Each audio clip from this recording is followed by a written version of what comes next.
Estudantes de universidades públicas estão se organizando para denunciar fraudes praticadas por colegas.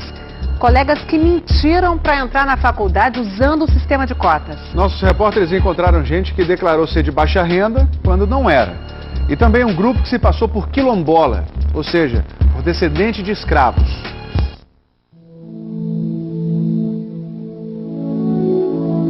Para esses alunos é o fim de uma etapa. Nossa, é muita emoção, né? É um sonho realizado. Mas é também um recomeço. Uma nova fase, um novo começo, novas portas se abrindo. O diploma de uma universidade pública pode fazer a diferença nessa nova fase da vida dos estudantes da Universidade Federal do Estado do Rio de Janeiro, a Unirio. Antes, eu sonhava em ter a universidade pública no meu currículo. Hoje, se tornou realidade. Mas o primeiro grande desafio deles foi conseguir uma vaga. E isso começa exatamente neste mesmo lugar. O mesmo salão onde aconteceu a festa de formatura. Aqui começa uma nova etapa de vida, agora para os candidatos. E o Fantástico acompanhou a matrícula dos estudantes cotistas. A Unirio abriu mais de 1000 vagas para 30 cursos. Metade dessas vagas é reservada aos cotistas. Nas universidades e institutos federais, as vagas de cotas vão para estudantes vindos de escolas públicas ou de baixa renda ou autodeclarados pretos, pardos ou indígenas, na classificação oficial do IBGE. O candidato pode se inscrever em cada uma dessas categorias separadamente ou numa combinação entre elas. Um candidato cotista só concorre com outro candidato do mesmo tipo de cota. E por que você optou em fazer inscrição por essa categoria de cotas? Por conta dos critérios, né? Porque se eu fosse concorrer a outra vaga ia ser um pouco mais difícil. Para se matricular, o candidato cotista tem que apresentar documentos que comprovem sua condição. Aqui na Unirio, no semestre passado, 220 estudantes tentaram entrar como cotistas, mas foram barrados. Neste semestre, 78 candidatos tentaram se matricular na Unirio usando a cota. Karina dos Santos Philip, de 19 anos, veio se matricular no curso de Biologia. Ela se candidatou à vaga de cota que combina 3 categorias: vinda de escola pública, de baixa renda e indígena. A Karina chegou acompanhada do pai e da mãe. É seu pai e sua mãe que moram com você? Tem que botar você os dois, tá? Mas eles não moram comigo, mas Informar corretamente com quem o candidato mora é obrigatório no caso de baixa renda, porque o salário de toda a família é somado e dividido por cada morador. O resultado deve ser de, no máximo, um salário mínimo e meio por pessoa. A Karina disse que morava com a avó, que ganha um salário mínimo.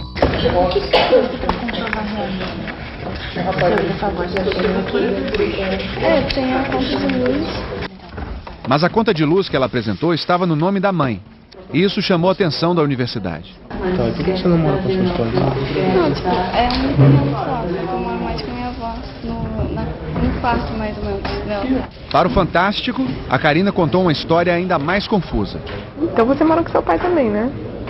Eu acho. Você acha que eu moro com seu pai? De um certo modo, sim. O pai da Karina, Delmar dos Santos, alegou que não ajuda no sustento da filha. Você trabalha com o quê?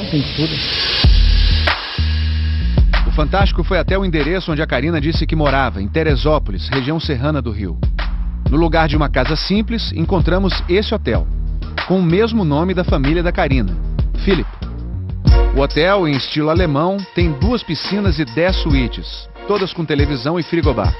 O site da Receita Federal informa que o hotel pertence a 3 sócios: a mãe, o pai e a avó da Karina. O pai da Karina, que disse que era pintor, na verdade é empresário. Vocês são os 3 donos desse hotel, né? Sim. Você? Karen, isso é de herança de família.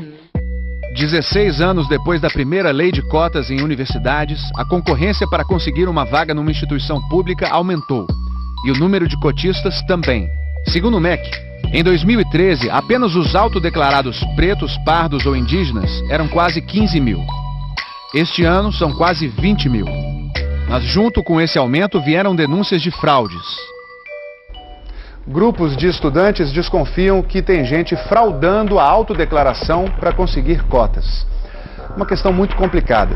Num país tão miscigenado como o nosso, como dizer que aquele aluno de pele mais clara não tem mesmo ascendência parda. Impossível.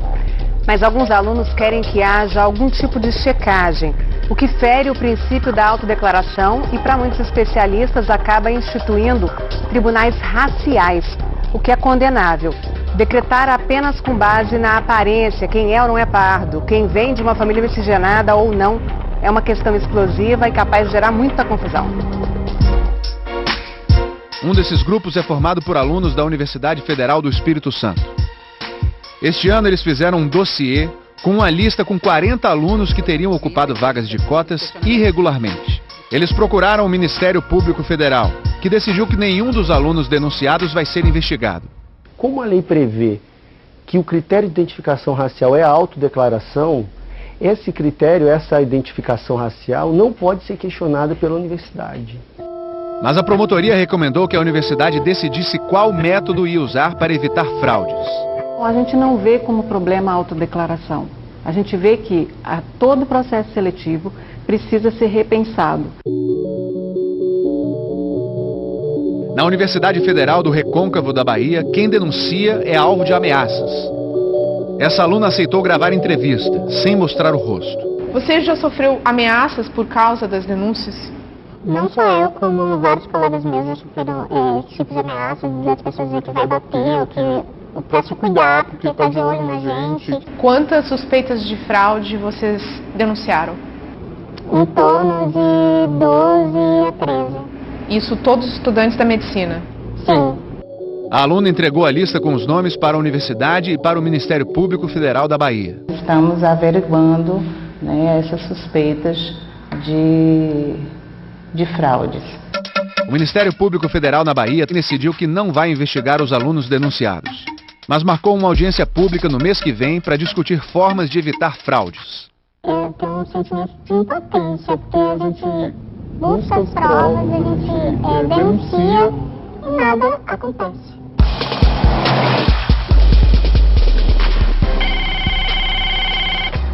Quem é? Oi, bom dia, Maiara? Bom dia, isso.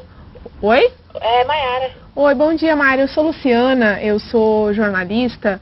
Eu estou fazendo uma reportagem sobre cotas em universidades e eu gostaria de conversar com você. Ah, não posso agora não, viu? A gente vai falar sobre o cancelamento da sua matrícula.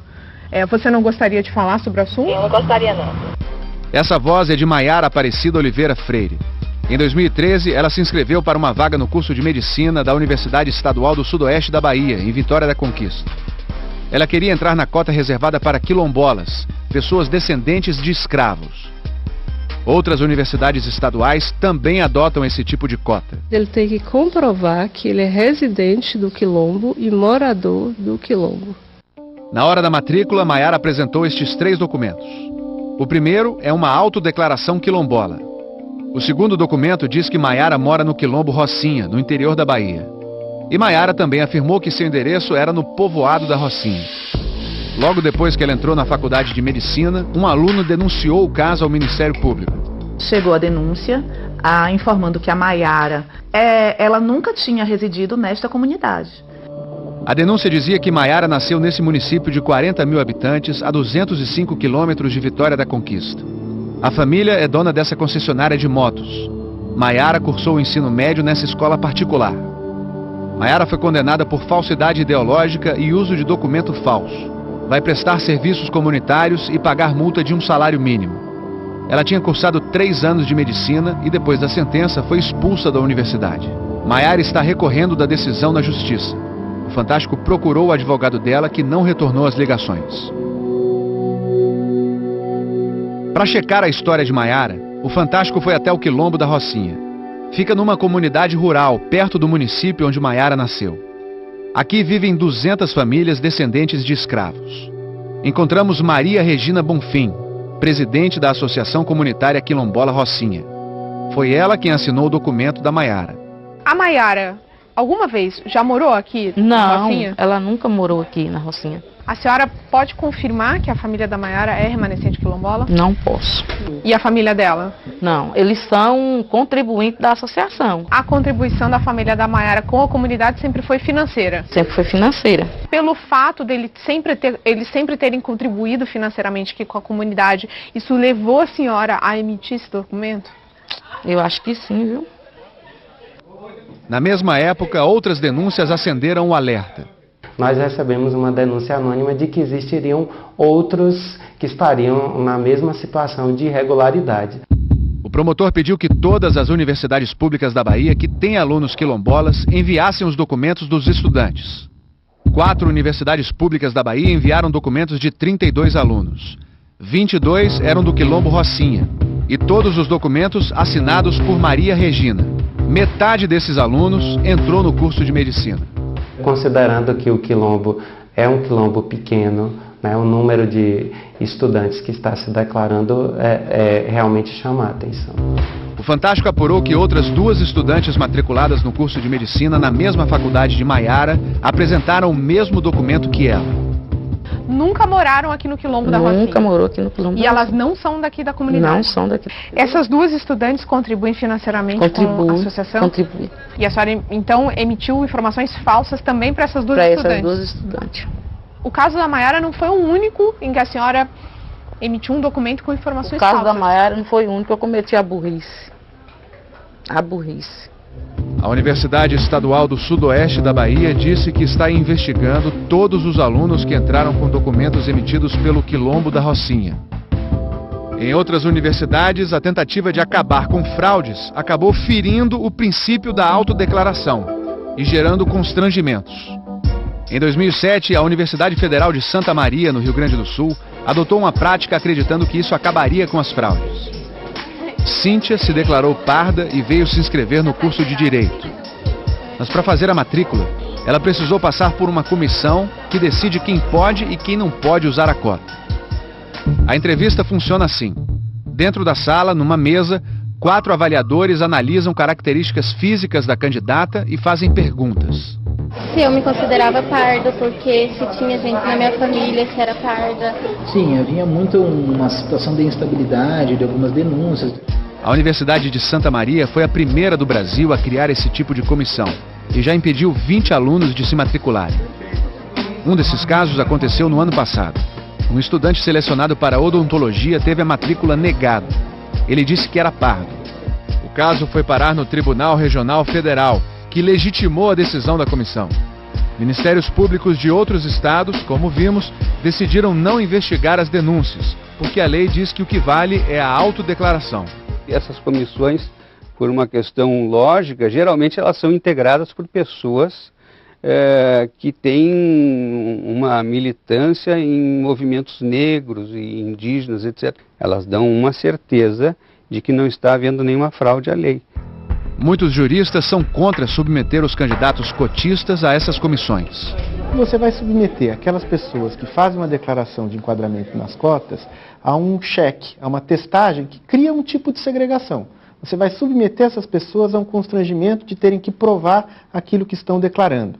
Se elas forem fraudulentas, ok, elas vão ser detectadas, mas a grande maioria das pessoas não faz declaração falsa. Diferentemente das cotas sociais, em que você pode testar a renda, na questão da política de cotas, não só não se tem parâmetros, como não se quer ter parâmetros, porque senão você acaba reintroduzindo uma pauta de preconceito.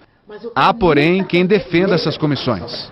Essas comissões, elas têm que existir, pelo menos por enquanto, para sabermos quem é negro e também para que nós tenhamos a certeza de que a fraude está sendo retirada deste processo. Eu acho que essas comissões reagem a um problema bastante grave, que é a verificação de que algumas pessoas estão fraudando declarações e sem serem beneficiários potenciais da política de cotas, porém, as comissões trazem, ao meu ver, mais problemas do que soluções.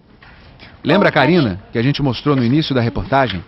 Ela tentou se matricular como cotista de baixa renda, mas a família dela é dona de um hotel. A universidade impediu a matrícula da Karina. Surgiram alguns indícios de que ela não se enquadraria nesse critério de renda. Hoje, Karina estuda numa faculdade particular. Quando a pessoa é pobre, não tem como. Mas como a gente tem uma situação média, por exemplo, eu tenho isso aqui, mas eu não estou ganhando nada. A gente está no vermelho. Aí é mais difícil uma pessoa que tem algum bem provar que está sem dinheiro. A gente está praticamente fechado. Tem muita gente que eu acho que quer se dar bem, quer burlar a lei, mas a gente foi uma coisa séria. Outros 40 candidatos também foram barrados pela Unirio. Enquanto isso, os estudantes continuam de olho. É um direito que a gente conquistou, um direito que não foi dado de graça. Continuaremos denunciando, fazendo com que esses alunos que estão fraudando se sintam realmente intimidados, porque eles estão cometendo um crime.